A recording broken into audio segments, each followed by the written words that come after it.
Understanding Originate From in English. Hello everyone. Today, we're going to dive into a fascinating aspect of the English language, understanding the phrase, originate from. This phrase is commonly used, but what does it really mean? And how can we use it correctly? Let's explore together. Originate from is a phrase used to describe the beginning or source of something. It tells us where something started or was created.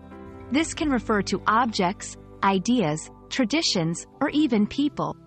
For example, the tradition of celebrating Halloween originates from ancient festivals.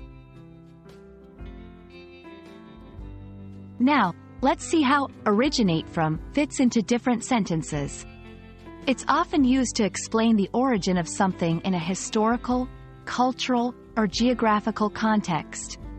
For example, pizza is believed to originate from Italy. The concept of democracy originated from ancient Greece. There are other phrases like come from or derive from that are similar to originate from. However, they have subtle differences.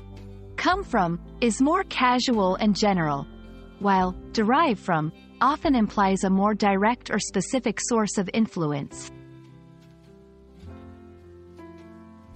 A common mistake learners make is using originate from for recent events or personal experiences. Remember, it's more suited for discussing historical or established origins. Let's reinforce our learning with some exercises. Try creating your own sentences using originate from. For example, the practice of drinking tea originates from China. I hope this video has helped clarify the meaning and use of originate from. Remember, understanding these phrases enriches your English and helps you communicate more effectively. Happy learning, and see you in our next video.